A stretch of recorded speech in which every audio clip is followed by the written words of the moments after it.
Hello दोस्तों, मेरी उम्र 21 साल थी। मैं सेकंड ईयर की स्टूडेंट थी। उन दिनों गर्मी शुरू हो गई थी, इसलिए हमें कॉलेज से छुट्टियां मिल गई थीं। रोज की तरह आज भी पूरे घर की सफाई करने के बाद मैं अपने बिस्तर पर आराम कर रही थी। थकान से चूर होकर ऐसा लग रहा था जैसे पूरा बदन अकड़ गया हो। मैं अपने बिस्तर पर लेटकर सुकून पाने की कोशिश कर रही थी और हाथों से अपने सिर की मसाज कर रही थी। मेरी एक कहानी की आवाज सुनकर मेरा भाई अयान बंद कमरे में आया। कहने लगा, क्या हुआ दीदी, तबीयत तो ठीक है? मैंने कहा, क्या भाई, मम्मी सारा काम मेरे सर पर डाल कर चली जाती हैं। कॉलेज की छुट्टियां क्या हुई, सारे घर की जिम्मेदारी मुझ पर आ गई है। ऊपर से मुलाजमा भी छुट्टी पर है।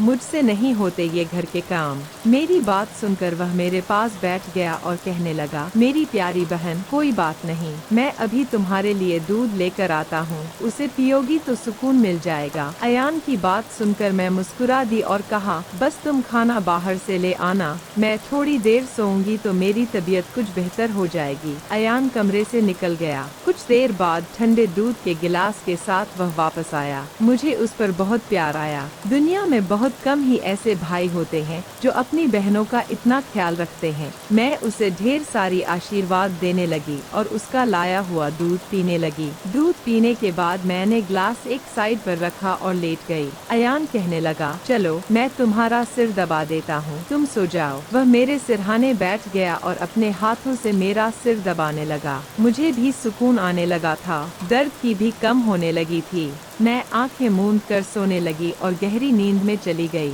पता ही नहीं चला कि घंटों तक मैं सोती रही थी। मेरी आंख मम्मी की आवाज पर खुली। मैं हड़बड़ा कर आंखें खोली तो मेरा सिर बुरी तरह से बोझिल था। घड़ी पर टाइम देखा तो रात के 9 बज रहे थे। मुझे एकदम झटका सा लगा। बड़ी अजीब बात थी कि पापा ऑफिस से वापस आ चुके थे। शायद थकावट की वजह से मुझे वक्त का एहसास ही न हुआ। मैं उठकर जैसे ही 2 कदम चली तो मुझे चक्कर आ गए। आँखों के आगे अंधेरा छा गया। अगर दीवार पर हाथ ना रखती तो यकीनन गिर जाती।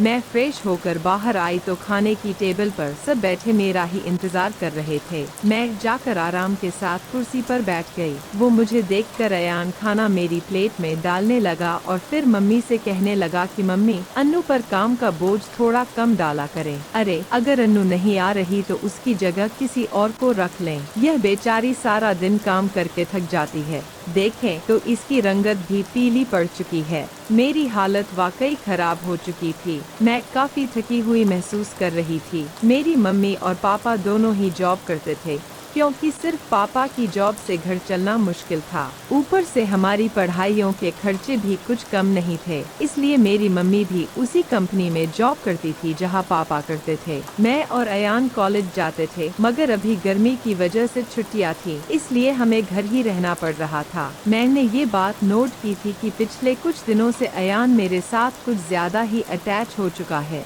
जब से मुझे छुट्टियां हुई थी, वह मेरा बहुत ख्याल रखने लगा था। अगर मैं घर का कोई काम कर रही होती तो आकर मेरी मदद करने लगता। अगर मैं थक जाती तो मेरा सर दबा देता। मैं उसे मना करती, मगर वह कहता कि नहीं, तुम थक चुकी हो, इतना काम करती हो, मेरा हक है कि मैं तुम्हें सुकून पहुंचाऊं। मैं भी खामोशी से लेटी रहती, मगर एक रात जो कुछ हुआ उससे मेरे होश उड़ गए थे। क्या अयान कभी ऐसा भी कर सकता है? मैं अपने कमरे में सो रही थी। आधी रात के वक्त मुझे महसूस हुआ जैसे कोई मेरे कमरे में आया हुआ है, आहिस्ता से चलता मेरे बिस्तर के करीब आया हो। भले ही मैं सो रही थी, मगर मेरा ज़हन बेदार था। मैंने हड़बड़ाकर आंखें खोल दी। कमरा अंधेरे में डूबा हुआ था। जब मैंने उठकर देखा तो अंदर कोई भी नहीं था, बस कमरे का दरवाजा थोड़ा खुला हुआ था। मैं सोने से पहले हमेशा दरवाजा बंद करके सोती थी, फिर खुद कैसे खुल सकता था। मैं नींद से भरी आंखों से उठी और दरवाजे को लॉक करने लगी। दरवाजा लॉक करने के बाद दोबारा पलटकर बिस्तर पर सो गई। मेरी आंखें बंद होते ही एक बार फिर मुझे कदमों की आहट सुनाई देने लगी, जैसे कोई बिस्तर पर मेरे पास बैठ रहा हो। ऐसा लगा जैसे कोई अपना हाथ मेरी ओर बढ़ा रहा हो, लेकिन जब मैंने पलटकर देखा तो कोई नहीं था। मुझे घबराहट होने लगी थी। मैंने उठकर कमरे की लाइट ऑन कर दी। दरवाजा खोलकर भी बाहर देखा, मगर वहाँ पर भी कोई नहीं था। आज से पहले ऐसा कभी नहीं हुआ था। जो अब हो रहा था। मुझे प्यास लगी तो मैं कमरे का दरवाजा खोलकर बाहर निकली। उसी वक्त अयान भी अपने कमरे से बाहर निकला। मुझे देखकर उसने पूछा, क्या बात है, आप अभी तक जाग रही हैं? मैंने जवाब दिया, कुछ नहीं, बस ऐसा महसूस हुआ जैसे कमरे में कोई मौजूद हो। पानी पीकर मैं दोबारा कमरे में आई और पीछे पीछे वह भी आ गया। उसने कहा, आपको डरने की जरूरत नहीं है। अगर आपको डर लग रहा है तो मैं आपके पास सो जाता हूँ। मैंने उसे मना करते हुए कहा, नहीं, तुम्हें अपनी नींद खराब करने की जरूरत नहीं है, तुम अपने कमरे में सो जाओ। लेकिन वह जिद करने लगा, मैं आपको अकेला किसी भी हाल में नहीं छोड़ सकता। आपकी तबीयत खराब हो सकती है, मैं आपको तकलीफ में नहीं देख सकता। आप सो जाएं, मैं यही सो जाता हूँ। आखिरकार मैं बेड पर जाकर सो गई और उसने तकिया उठाकर सोफे पर रख लिया और वहीं सो गया। उस रात मुझे ऐसा महसूस हुआ जैसे कोई मेरे सरहाने बैठकर मुझे बहुत देर तक देखता रहा हो। उसने मेरे बालों को सहलाया, मेरे चेहरे पर उंगलियां फेरी और मैं सुकून से सो रही थी। मुझे सब कुछ एक सपने जैसा लग रहा था। अगली सुबह जब मैं उठी तो मेरा मूड बड़ा अजीब था, लेकिन जब मैंने अपने भाई पर गौर किया तो मैं हैरान रह गई। शुक्र था कि मैंने अपने जिस्म को दुपट्टे से ढक रखा था। मेरी कमीज बेतरतीब हो चुकी थी। मुझे हैरत हुई क्योंकि आज से पहले मैं कभी इस तरह आराम से नहीं सोई थी। आज मैं बहुत खुश महसूस कर रहा था। जाने क्या वजह थी? मैंने उससे पूछा तो उसने कहा, मैं तो रोज ही इतना खुश होता हूँ। जिसको आप जैसी बहन मिल जाए वो क्यों न खुश हो। घर के सारे काम निपटा कर जब मैं बैठी तो वो अयान तेल लेकर मेरे पास आ गया। कहने लगा, अन्नू दीदी, आप अपनी बाल को ले आइए, मैं आपके सर में मसाज कर देता हूँ। मुझे उसकी हरकतें अजीब लगती थीं। मैंने कहा, ये तुम्हारा काम नहीं है, जाओ अपने दोस्तों के साथ घूमो फिरो, मुझे मसाज की जरूरत नहीं है। मगर उसने मेरी बात नहीं मानी और खुद ही मेरे बालों से कैचर उतार कर कहने लगा, आप नखरे मत किया करें, किस्मत वालों को ही ऐसे भाई मिलते हैं। जब आपका भाई आपके खूबसूरत रेशमी बालों में मसाज करना चाहता है तो आपको क्या समस्या हो सकती है। आ जाइए, मैं आपके सर की मसाज कर देता हूँ, आपको बहुत सुकून मिलेगा। वह मुझे उठाकर कमरे में ले गया। मैं बेड पर तकिया रख कर लेट गई। मेरे बाल बेड से नीचे लटक रहे थे। वह मेरे सरहाने बैठकर मेरे बालों की मसाज करने लगा। अयान मुझसे 4 साल छोटा था मगर मुझे नाम से बुलाता था। कहता, आप इतनी प्यारी हैं कि आपको देखकर दिल करता है कि आप हमेशा इसी तरह मुस्कुराती रहें और मैं आपकी लाड़ उठाता रहूं। वह मेरे बालों की मसाज कर रहा था और उसके हाथों में जैसे जादू था। मुझे इतना मजा आया कि मैं नींद की वादियों में खोने लगी। तेल की खुशबू भी बहुत जबरदस्त थी। मैंने उससे पूछा, ये कौन सा तेल है? वह बोला, ये बहुत ही खास तेल है, खास आपके लिए। आपके जो इतने हसीन बाल हैं ना, ये उन्हीं बालों के लिए बना है। उसकी बातें बहुत प्यारी थीं। मैं समझ नहीं पाती थी कि वह किस तरीके से बात कर रहा है। बहरहाल मसाज के दौरान ही मैं नींद में खोने लगी। कुछ देर बाद जब मेरी आँख खुली तो मेरा पूरा बदन दर्द से टूट रहा था। ऐसा लग रहा था जैसे मेरी टांगों पर बहुत ज्यादा वजन रख दिया गया हो। पूरे बदन में दर्द सरायत कर रहा था। धीरे धीरे उठकर बैठी और आसपास देखने लगी। जब अपने भाई पर गौर किया, मैं पूरी तरह भीगी हुई थी, जैसे किसी ने मुझे नहला दिया हो। कपड़े गीले थे, पंखा बंद था और गर्मी थी। यह सब क्या हो रहा था? मैं बड़ी मुश्किल से बेड से उठी। मुझे चक्कर आ रहे थे, चलना मुश्किल हो रहा था। मैं अपनी हालत समझ नहीं पा रही थी कि यह सब क्या हो रहा है। बड़ी मुश्किल से चलकर बाथरूम गई और फ्रेश हुई। अपनी हालत पर गौर किया तो ऐसा लगा जैसे मैंने सोया नहीं बल्कि कोई मेहनत वाला काम कर रही थी। जब मैं कमरे से बाहर निकली तो मुझे फुसफुसाने की आवाज आई। ऐसा लग रहा था जैसे कोई किसी से बात कर रहा हो। घर में मेरे और उसके अलावा कोई नहीं था। फिर वो किसके साथ बात कर रहा था? मैं पहले किचन में पानी पीने गई मगर तब तक आवाज आनी बंद हो गई थी। मैं किचन के दरवाजे के पास खड़ी थी जब वह व्यक्ति बैठक से निकला। उसके हाथ में काफी पैसे थे जिन्हें देखकर वह मुस्कुरा रहा था। मेरे माथे पर बल पड़े। अगले ही पल उसकी नजर मुझ पर पड़ी। मुझे देखकर कह कहने लगा, अन्नू आप उठ गई। मैं चलते हुए उसके करीब आई।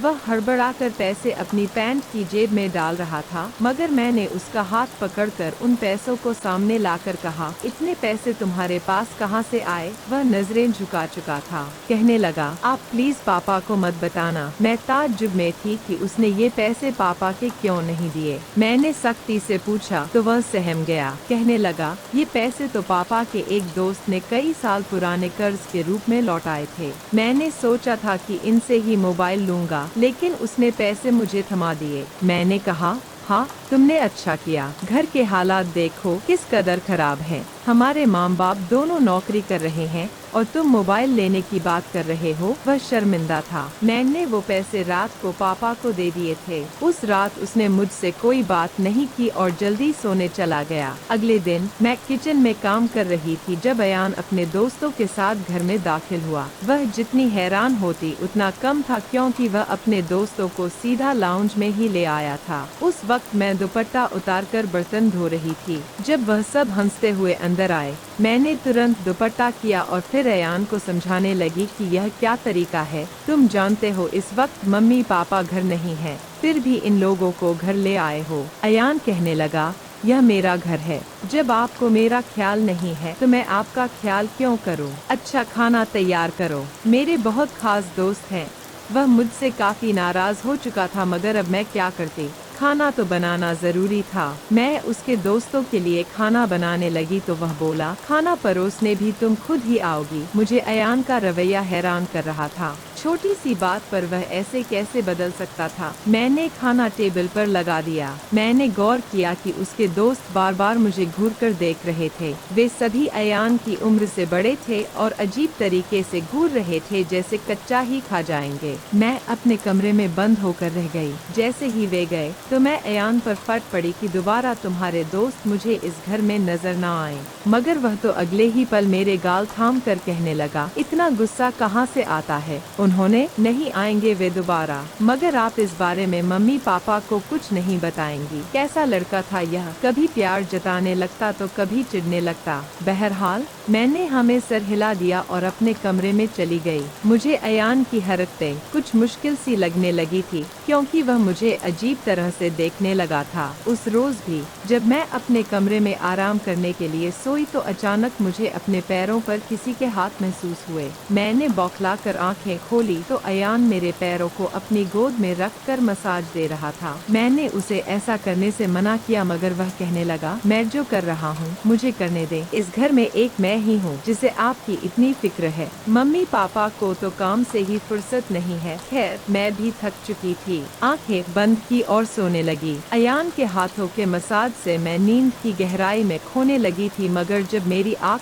खुली तो मेरे होश उड़ गए। मेरा सर बुरी तरह चकरा रहा था। बिस्तर की चादर बिल्कुल बेतरतीब हो चुकी थी। बिस्तर पर एक शर्ट और एक मेल परफ्यूम पड़ा था। यह सामान किसका था? मैं तो कुछ भी बोल नहीं सकी। सर में इतनी तेज दर्द था कि मैं दोबारा बिस्तर पर गिर गई। ऐसा लग रहा था जैसे किसी ने मुझे बेहोशी की दवा पिला दी हो। मुझे पास में फुसफुसाहट सुनाई दे रही थी, मगर कौन बोल रहा था यह मैं पहचान नहीं सकी। मुझे तो बस अयान की आवाज सुनाई दे रही थी। ऐसा लग रहा था जैसे वह मेरे कमरे में मौजूद हो और मुझे उठाने की कोशिश कर रहा हो। कुछ देर बाद जब मेरी आँख खुली तो सारा दृश्य मेरी नजरों के सामने घूमने लगा। मैंने सबसे पहले बेड की तरफ देखा, जहाँ शर्ट और परफ्यूम पड़े थे, मगर अब वहाँ कुछ भी नहीं था। आज फिर मेरी हालत बड़ी अजीब थी। मैं बच्ची तो नहीं थी जो यह सब कुछ समझ ना पाती। घर में मेरे और अयान के अलावा और कोई नहीं था। फिर मेरे सोने के बाद ऐसा क्या होता था कि मेरा पूरा शरीर पानी से नहला दिया गया हो।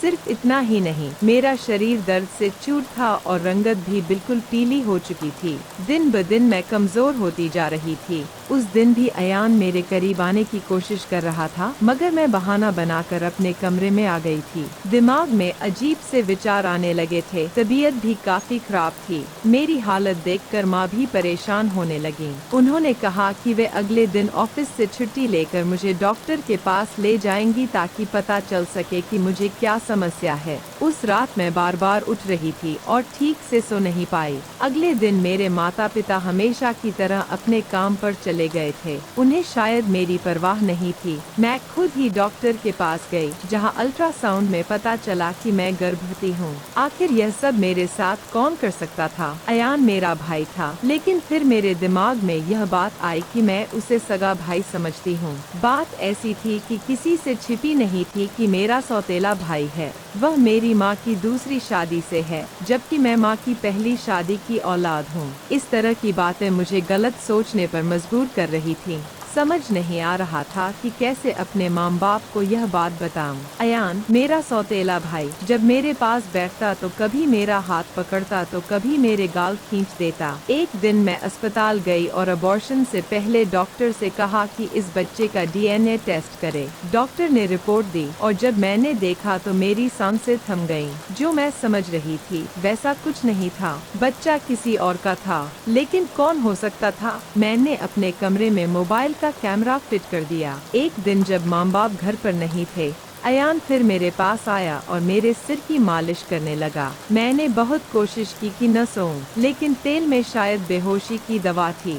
जैसे ही मैं उसे सूंघी, बेहोश हो गई। 1 घंटे बाद होश आया। माँ बाप भी घर लौट आए थे। जब मैंने कैमरे की रिकॉर्डिंग देखी तो जैसे पैरों तले जमीन खिसक गई। अयान मेरे कमरे में अपने उबाश दोस्तों को लाता था, जो मेरे साथ बुरा बर्ताव करते थे। अपना काम पूरा करने के बाद वे अयान को पैसे देते और चले जाते। यह जानकर मैं टूट गई थी। मैंने कमरे से बाहर जाकर अयान का गिरेबान पकड़ा और थप्पड़ों की बरसात कर दी। मम्मी पापा भी आ गए और पापा ने गुस्से से मेरे हाथ पकड़ लिए। होश में हो? क्या पागल हो गई हो? क्यों मार रही हो इसे? मैंने रोते हुए वीडियो दिखा दी कि यह जलील इंसान मेरे साथ क्या कर रहा था। वीडियो देखकर माँ फर्श पर गिर पड़ी। पापा को भी विश्वास नहीं हो रहा था। उन्होंने अयान को पकड़कर बहुत मारा। उसके मुंह और नाक से खून बह रहा था। अयान ने गुस्से में कहा, मैंने इसे कभी अपनी बहन समझा ही नहीं। मुझे पैसों की जरूरत थी। लोग इसके लाखों रुपए देने को तैयार थे। मुझे अपनी जरूरतें पूरी करनी थी, इसलिए मैंने यह कदम उठाया। अपनी बहन की जिस्म फरोशी करवाई।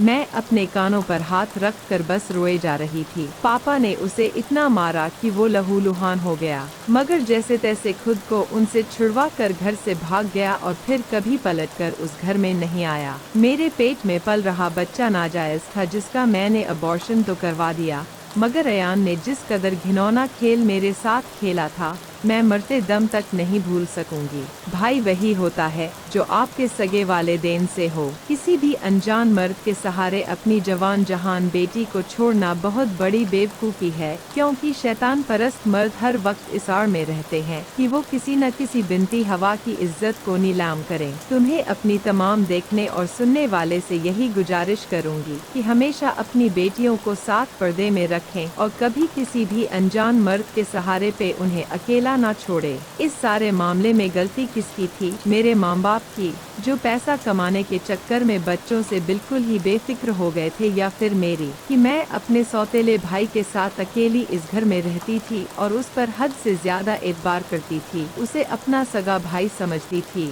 तो दोस्तों, अपने और अपनी परिवार